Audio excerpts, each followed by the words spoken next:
नग्न दाविली या जनी परिपत्नी कारण होय. हे तीर्थची परिपत्नी कारण आहे. तीर्थाप्रमाणे पवित्र असणारे आपले आई वडील आपल्याला काय करतील? शाप देतील. त्यांनी जर आशीर्वाद दिला, आई वडिलासारखा चांगला आशीर्वाद कोण देत नाही. आपल्या मुलाचं चांगलं व्हावं हे आई वडिलांनाच फक्त वाटतं. कशा शेजाऱ्याला वाटतंय? आई वडला आपल्याला किती वाटतंय बघा, माझ्यापेक्षा माझ्या शेजाऱ्याच्या मुलाला चांगली नोकरी मिळाली, माझ्यापेक्षा माझ्या शेजाऱ्याचा बंगला चांगला व्हावा, माझ्यापेक्षा माझ्या शेजाऱ्याच्या मुलीला चांगलं स्थळ मिळावं, मग माझ्यापेक्षा माझ्या शेजाऱ्याच्या द्राक्ष बागेत चांगलं घडी यावे. आपल्याला असं वाटलं पाहिजे. वाटतंय का? जे जे भेटे हो येतो मानिये भगवंत, हा भक्तियोग निश्चित हीच भक्ती आहे. काय तुम्ही काय बाकीचं करायची गरज नाही. फक्त पुढं दिसणाराला देव मानायचं. देव मानायचं आणि त्याचं जरा बरं वाटलं पाहिजे आपल्याला. बरोबर आहे ना? शेजाऱ्याचं आपल्याला बरं वाटलं पाहिजे. जे जे भेटे भूत येतो मानिये भगवंत, हा भक्तियोग निश्चित जाणव. देवाने सांगितले हीच माझी भक्ती आहे. आणि आपलं वर्म तिथंच चुकतंय बघा. जगी कीर्ती व्हावी त्याने झाला गोसावी, बहुत केले पाठांतर, वर्म राहिले दूर. हे वर्म दूर राहते. आणि पारायणात मी पंक्ती गाठल्या, 5,000 रुपये वर्गणी दिली, रात्रंदिवस मी पारायणातच आहे, जाड लोट आहे, काही उपयोग नाही. फक्त हे ज्ञान पैगाबर जरी म्हणे त्याने. माता पित्याची करील जो सेवा, एका जनार्दनी देवा वरिष्ठ तो. अहो आई वडिलांची सेवा करा, देवाच्या पुढचं पद मिळवा. देव मिळवायचं बाजूला. माय बाप केवळ काशी, माय बाप केवळ काशी, माय बाप केवळ काशी, माय बाप केवळ काशी.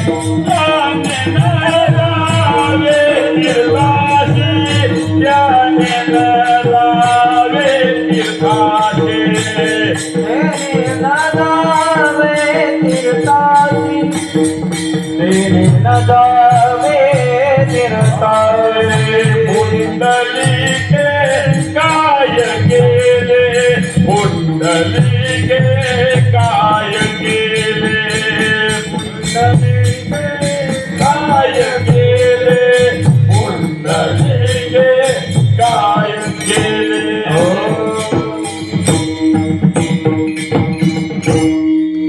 आई वडिलांची सेवा करा, देवाच्या पुढे. आई वडिलांचं जर गुण वाईट बोलला तर आई वडिलांनी शाप जर दिला, बघा आता माझ्या समोर एका आईनं एका मुलाला शाप दिला, तुला धडा धडा नेऊन बायकोचं ऐकून आईला शिव्या देत होता माझ्या समोर. तुला धडा धडा नेऊन 8व्या दिवशी महाराज त्याचा ऍक्सिडेंट झाला. 8व्या दिवशी बघा, आपली या जननी नग्न दाविली या जनी ते तीर्थची पत्नी कारण. तीर्थाप्रमाणे पवित्र असणारे आपले आई वडील आपल्या अधोगतीच कारण होतील. आता मी बऱ्याच ठिकाणी बघितले, ज्यांच्याकडे आई वडील आहे त्यांची परिस्थिती लई जोरात, आणि ज्यांचे मुळात जो गरीब मुलगा आहे त्याच्याकडेच आई वडील असतील. बघा कोण श्रीमंत आहे त्याच्याकडे आई वडील जातच नाही. का? तिची बायको विचारतच नाही, कशाला जाते. पण त्या पुढच्या पिढीमध्ये तुम्ही चला, त्या श्रीमंत असलेल्या मुलापेक्षा तुम्ही समाजामध्ये निरीक्षण करा. 2 नंबरचा जो असतो त्याची मुलं नोकरी लागो, द्राक्षबाग करो, बाकीचं काय अन्य व्याप करो, त्याची परिस्थिती त्याच्यापेक्षा सुधारलेली असते. म्हणून आपले आई वडील आपल्या जवळ असतील. आपण एकटा असलो तर काय नाही, पण एकटा असला तरी सुद्धा आता नेऊन कुठं ठेवायला लागलाय? शेतकरी नाही ठेवत का? नेऊन ठेवत नाही शेतकरी, सर्व्हिसवाले नेऊन ठेवते. पण शेतकऱ्याचे आई वडील असले तर निदान बागेत बांगलत तर बसते. 85 वर्षाची आहे आमची महाराज, 85 वर्षाची. मग द्राक्षबाग बांगलायला आम्ही अशी गँग आणली. मग बायका म्हणल्या 250 रुपये हजरे, 300 रुपये हजरे आम्हाला उद्यापासून पाहिजे तर आम्ही येणार. मी म्हणलं 350 रुपये तुम्हाला. ही 85 वर्षाची म्हातारी आहे, 120 झाडं आहे बागेत आहेत, 12 चौक 48, 480 फूट लांब. म्हणलं फक्त 4च झाडांच्या पुढे तुम्ही जायला, कुणी पण जायला. आणि अजून सुद्धा तुमच्या सोनीत कोण बांगलणारे असली तरी पण घेऊन यायची. 120 झाडाची ओळ 8 ते 5 ला एक अखंड अंगावर टाकली होती त्या बायकांनी. बघा,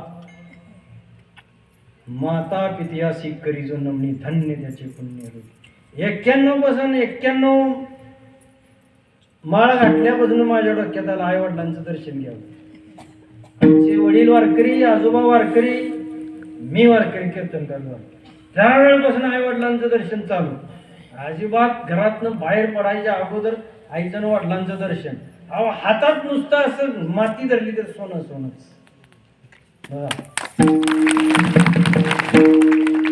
91 साली मी अर्धा एकर बाग लावली होती. अर्धा acre, 2 acre, 3 acre, 4 acre, 5 acre, 10 acre, 11 acre बाग, 30-35 टन बेदाणा आपलाच. बघा, तिथं आसपास आमच्याकडे गाई आहेत. गाई जर आपण पहिली रोटी गाय को केला नाही ते बाद भोजन करणे का, गाय पाळायची. आमचा एक मित्र आहे वारकरी, मागल्या वेळा त्याला आणला होता मी कीर्तनाला, वेनेकरी आहे.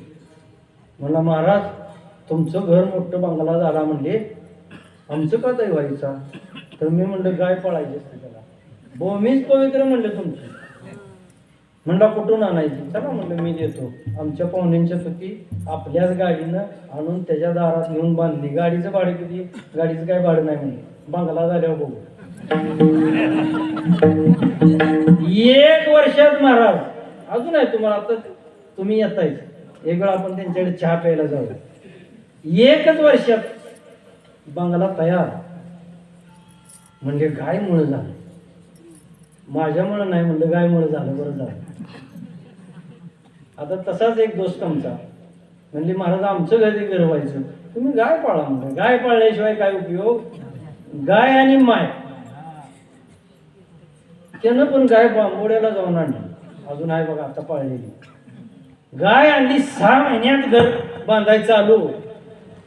अगदी लिफ्ट सहित, अजून पूर्ण झालेलं नाही.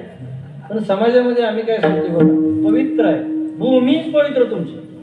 अहो, तुर्चीचा एक माणूस आहे, त्याचं माग आहे ती ह्याला इचलकरंजीला. आणि अशी परिस्थिती तिची विस्कळीत झाली होती. माग तर चालणार, कामगार तर पैसे घेऊन पळून जायचं. मग कुठल्या एका स्वामीने सांगितलं तिथं म्हणजे होम करायला पाहिजे. 10-20 हजार घालून पुन्हा होम केला, काही फरक पडला. मग त्याचाच कुंडलचा पाहुणा, मी काय त्याला सांगितलेलं नव्हतं, त्याचाच कुंडलचा पाहुणा म्हणला, म्हणला गाय नेऊन तिथं बांध म्हणला, पाळ बघ तुला. वायपळ्यातनं गाय घेऊन चालत तो इचलकरंजीला गेला. तिथं आता 3 गायी आहेत त्या बघा. 2-2 कोटी रुपयाचे 50 पॉवर रूम आहेत त्याच्या. गाय पवित्रच भूमी होती. म्हणून सगळ्यांनी एक का होणा गाय आपली पाळायची आणि आपण त्याची अशी सेवा करायची. तिच्या कानात जर आपण सांगितलं आपल्याला काय पाहिजे, मनाचे संकल्प पावेल सिद्धी. घरी राहे बुद्धी याची पाहिजे. बघा, गायची सेवा करा, आई वडिलांचं दर्शन घ्या, आई वडिलांचं पूजन करा, आई वडिलांची सेवा करा. मग तिथं तुम्हाला कशाचीच कमतरता नाही. अहो, आता इतके दिवस झालं तुम्ही बघितले, माझीच बाग 10-11 एकर. पहिल्यांदा मोबाईल फोन माझा बघा गावात नव्ह, तासगाव मध्ये मोठ्या कापड दुकानवाल्यानं बघू फोन म्हणून घेतला. अरे हे कसं असं कसं बोलतंय म्हणून. पहिली गाडी माझीच, 4 व्हीलर माझीच, माझ्याच घरात पहिली टीव्ही, आमची 5 मुलं इंजिनियर. कशाला आता तुमच्या 5,000ची आम्ही वाढ बघतोय? बरोबर आहे. रात्रीच पोरग्याचा फोन आला, कंपनी चेंज केली, 27 लाख रुपयाचे पॅकेज पप्पा मिळाले. बरोबर आहे.